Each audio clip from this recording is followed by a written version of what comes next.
Are you impressed? I'm not. We're at the moment when AI is reshaping every industry, and people are obsessing whether robots can kick balls and sing songs. And honestly, I get it. I'm just as lost as everyone else. But here's what we are missing. The question isn't, can AI do this? The question is, should AI do this? We think we are being entertained, but really, we're giving AI permission to cross one boundary after another. When AI takes the jobs, and most of us become the useless class, what do we have left? I used to think nothing. Then my 13-year-old daughter said something that changed my mind. There's a line we need to draw. What AI should take, and what we must never surrender. Before we spiral into self-pity, let's be honest, some jobs AI should absolutely take. Not because we are inadequate, but because we were never suited for them. You know that quote? If you judge a fish by its ability to climb a tree, it will live its whole life believing it's stupid. Well, we are the fish, and AI is the tree. It runs on silicon, and we run on coffee. The game was never designed for us. So, instead of panicking about, will AI steal my job? Maybe ask, was I ever supposed to be doing this in the first place?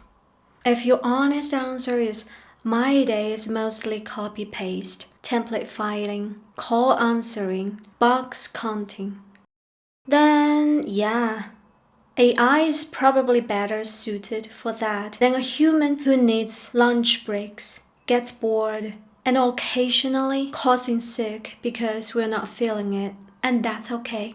Let's not romanticize data entry. If that's your current reality, I get it. This stinks.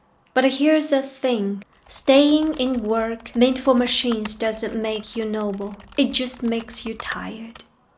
Some work was always meant for automation.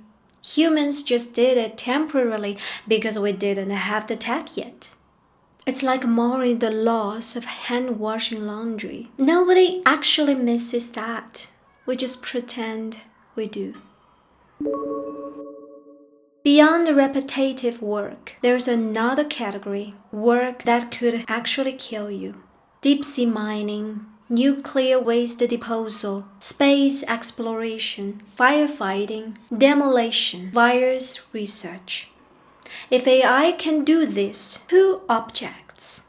Sure, some people love the danger. Astronauts, deep-sea divers, adrenaline junkies. Let them volunteer. But why force everyone else into harm's way when we have machines that won't die trying? AI's still body doesn't need oxygen. Radiation, toxic gas, extreme temperatures can't threaten it. It doesn't panic. It can work 72 hours straight without cardiac arrest. And here's what hits me. We are so fragile. Why are we sending soft, squishy humans into environments that require full body protection just to not die? Imagine an earthquake hits. Charging into collapsed building isn't a search and rescue team in full gear. It's a humanoid bot with thermoimagine. Wait, wrong image. Structural sensors. Remote AI connection. It maps the safest route out. It identifies life signs. I'm sorry, wrong image again. It reaches someone trapped under debris and says, "You're gonna be okay. I've got you." Code? Sure. But code doesn't suffocate in smoke. Human rescuers are heroes. They risk everything every time. But if AI can do the job without anyone else dying, why wouldn't we use it? But here's where I start to worry. If we hand over all the dangerous stuff, all the repetitive stuff, and the efficiency work, what's actually left for us? So far, this sounds fine. Dangerous work, good riddance. Repetitive tasks, please take them. But there's a third category we haven't named yet. Those gray zones. Places where AI can do the work, maybe even does it better by most metrics. But something in your gut resists. Not because the AI bad at it, because what gets lost isn't something you can measure.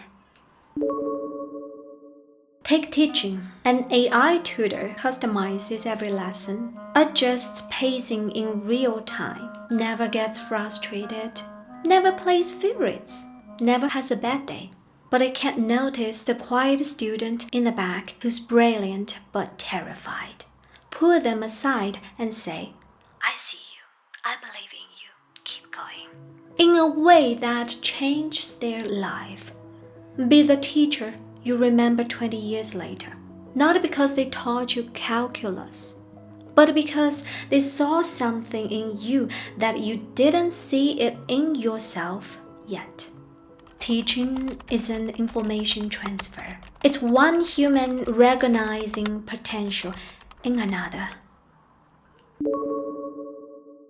Or caring in the elderly. AI caregivers monitor vitals, dispense medication, detect falls, provide conversation. They don't get impatient, don't complain, don't quit. But they can't hold someone's hand, not because protocol says provide comfort, but because you genuinely care that they are scared.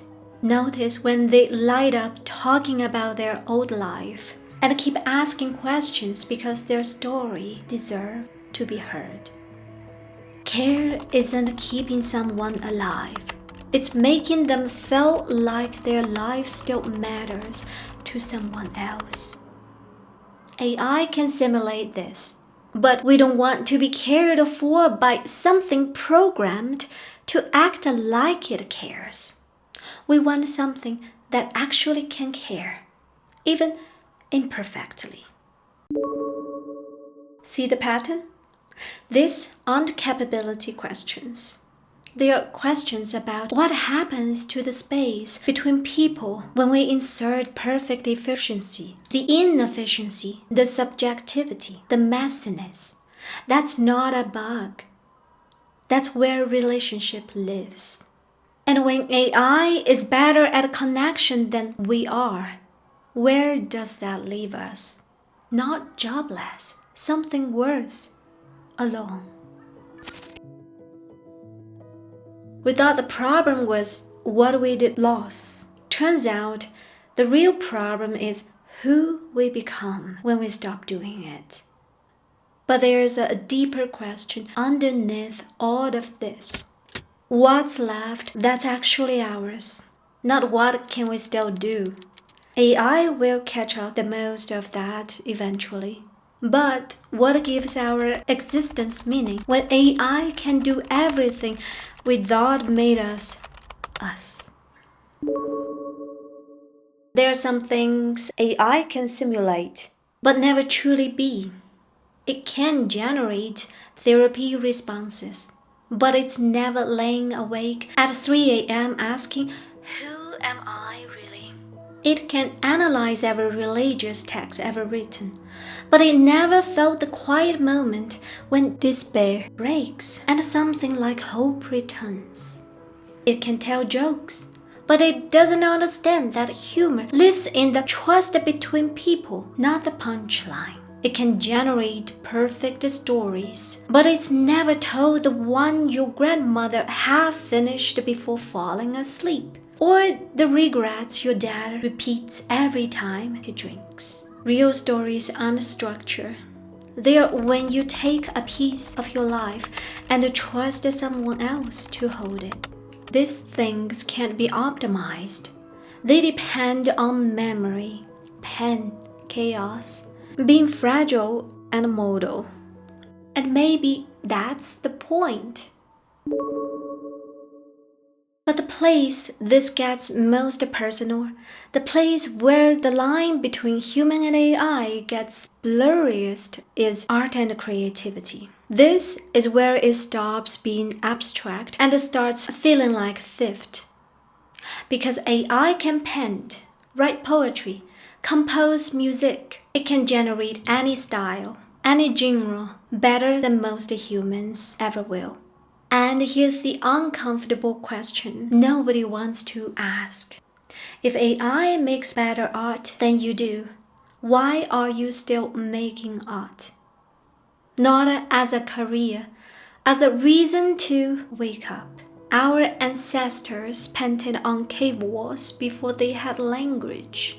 They sung and danced when they were happy or sad, not because it helped them survive, but because it made them feel alive beyond surviving. That's what art has always been. Proof we exist for more than just to stay alive. So, when AI can do it better, faster, more beautifully than we ever could, what does that mean for us? My older daughter has wanted to be an animator since first grade of elementary school. It's her favorite thing. She draws every single day. The whole house smells like colored pencils. And I didn't support her, not at first. One reason, it's a brutal industry, unstable pay, insane hours, high burnout. 2. I was supposed to be the success story. Got called the most talented artist, graduated number 1 from my art school. All the things you were supposed to do. And I still ended up broke, giving up, taking a real job. So, yeah, watching her want the same path, terrifying. I kept pushing her towards programming. It's more stable. It's the future. She kept refusing. And then, in a moment I'm not proud of, I showed her AI-generated art. This was early on. The technology has only gotten scarier. I thought, maybe naively, maybe cruelly, that if she saw it could already do, she'd realize it was pointless. She looked at it for a long time, scrolled through image after image, perfect composition, flawless rendering, styles she'd been trying to learn for years, generated in seconds. And then she said something I will never forget. It draws well, but it has no soul.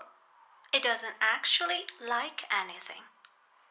Then she just went back to drawing her little comics. I sat there in silence, because she was right. AI can generate 1,000 paintings in time it takes her to finish one sketch. But it's never stayed up till 2 a.m. because an idea wouldn't let her sleep. It's never cried over a piece that didn't turn out right. It's never felt that specific joy when a character finally looks the way she saw them in her head. It's never cared. And suddenly I realized I had it backwards. She wasn't just drawing because she wanted to be an animator someday. She was drawing because it made her feel like herself. The AI could replace her job, but it couldn't replace the reason she was doing it at the first place. I started letting go of my fear after that. Well, AI started coming for programming jobs too. So much for my brilliant career advice. But I realized AI can assist a creation, but it can't dominate what creation actually is. The real art isn't can you generate it, it's why you create. It's the struggle, the joy, the need to express something only you have felt. My daughter taught me something I'd forgotten. The point of making art isn't proving you can. it's proving you care. And here's the thing that keeps me hopeful. If the future really brings universal basic income, if AI takes over production and no one has to work for survival anymore, what will we live for? Creation, play, companionship, love. All the things we've been told are hobbies or wastes of time while we grind for paychecks. When humanity steps out of the grind, maybe we get the second Renaissance. A world where my daughter draws because she wants to, not because she has to justify it as a marketable skill. Where what do you do stops meaning how do you make money and starts meaning what makes you feel alive. Do I look forward to that? Absolutely. I hope she gets to live in that world. But here's the catch. AI-driven abundance doesn't distribute itself. Someone has to decide whether the wealth gets shared or whether it concentrates at the top. That's not a technical question. It's a design choice. And right now, the people making that choice are the same people who benefit most from keeping things exactly as they are. So the real question isn't whether AI will create abundance. It's whether we will build the systems to share it before the gap becomes unbridgeable.